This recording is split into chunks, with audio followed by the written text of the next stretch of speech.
اللهم صل وسلم وبارك على سيدنا محمد سيد الخلق وخاتم المرسلين. اللهم استرنا فوق الأرض وتحت الأرض ويوم العرض عليك.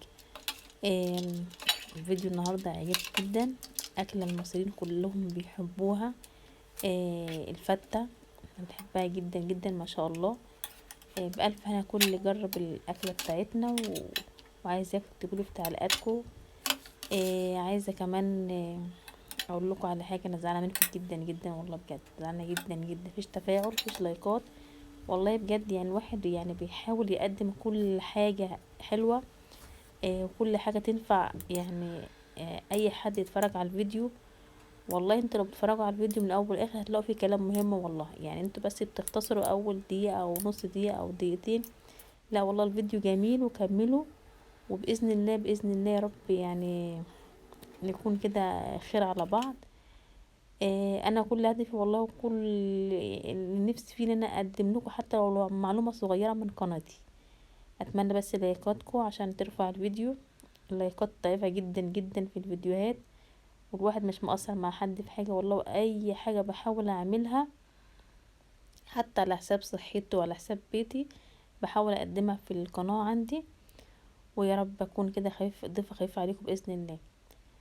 وزي ما قلت لكم لايكاتكم حبايب قلبي عشان ترفع الفيديو. اللهم صل وسلم وبارك على سيدنا محمد. عايزه اقول لكم رحت جبت كيلو اللحمه ب140 جنيه، لحمه تاكلوا صوابعكم وراه زي العسل.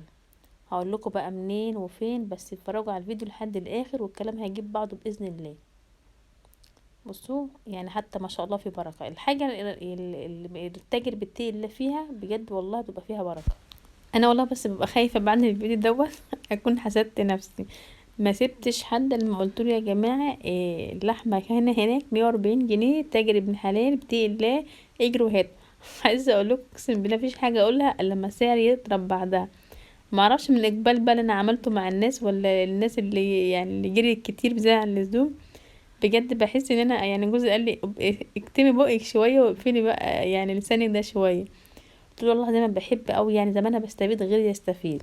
وربنا يعني اعلى واعلم ما في الايه النفس، يعني نفسي من جوه بقصدي ايه. المهم بقى احنا جبنا اللحمه بتاعتنا وقطعناها زي ما انتم شايفين. بعد السكينه ما طلعت يعني كده، انا السكين بتاعتي كلها بارده وبرده مش هسنها لان انا اصلا من النوع اللي السكينه حاميه. حاطين شويه زيت دفيناهم على النار، وبعدين نزلنا بالبصله كده قطعناها قطع صغيره، تعملها بالكبه تعملها في مبشره. مفيش مشكله، هي كده كده هنشوح بيها اللحمه مش هتفرق معانا.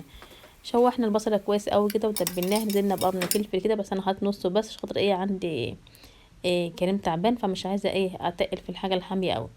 بس حاطين عشان برضو الحاجه تبقى طعمها حلو، ما ينفعش غير لما تكون مشطشطه الاكله شويه.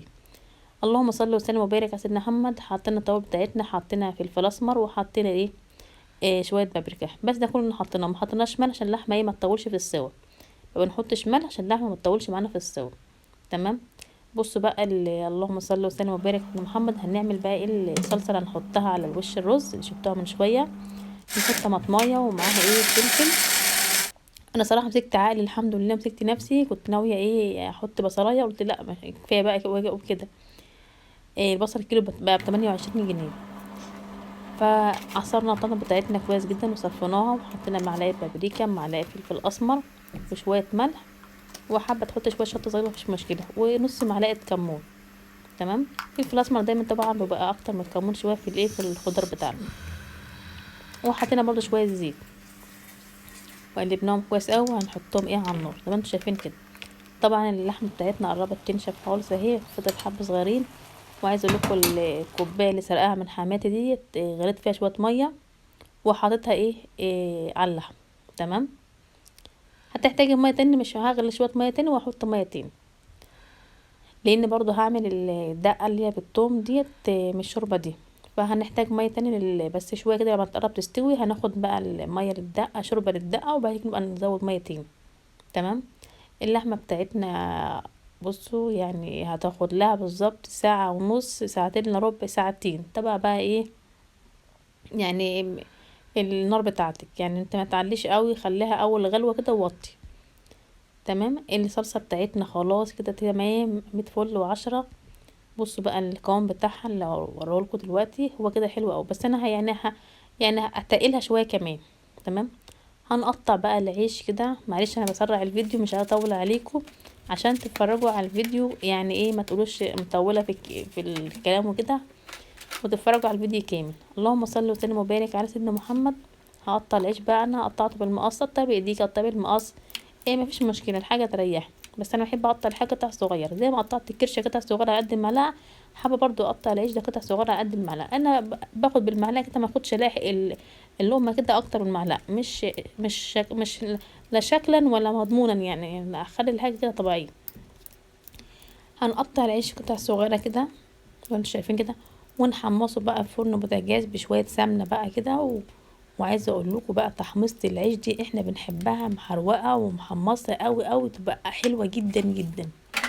خلصنا كميه العيش بتاعنا وهنقلبنا فيه شويه معلقه سمنه كده، او مش ضروري تقلبي معلقه سمنه عادي براحتك. انا كان عندي وعملت، لما مش عندي ما كنتش عملت عادي. خدنا بقى كميه الرز اللي هنطبخها بقى، غسلناها كويس قوي قوي، وحطينا شويه ملح وحطينا شويه زيت. انا طبخه الرز بتاعي بعمله كده، بغسل الرز وبعدين احط المقدار الميه واحط الملح واحط الزيت وهو ايه كده. تمام. جبنا بقى حله تانية وحطينا شويه زيت، وهنحط التومه بتاعتنا، يعني خمس سبع فصوص توم كبار كده حلوين محترمين. تمام. مش هخلي التومه تصفر، انا عايزه ريحه التوم تبقى لسه موجوده في الزيت. تمام. هتصفر لا، انا عايزه ما اطيرش ريحه التوم، عايزه كده زيت التوم يبقى موجود ايه في الاكله كده، ريحه الطشه بتاعه التوم كده وانا بحط الخل. تمام. هنحط بقى شويه خل، يعني نص فنجان خل، فنجان خل. طبعا انت تحب، في ناس بتحب ريحه الخل في الدقه كده، وفي ناس بتحب حاجه بسيطه. احنا بنحب صراحه ريحه الخل، او احنا بناكل الفته. هناخد بقى كميه شوربه بقى من اللي احنا عاملينها دي، زي ما قلت لكم هناخد كميه شوربه وننزل نغلي شويه ميه في الكوبايه اللي سلقاها من حماتي، واحطها تاني.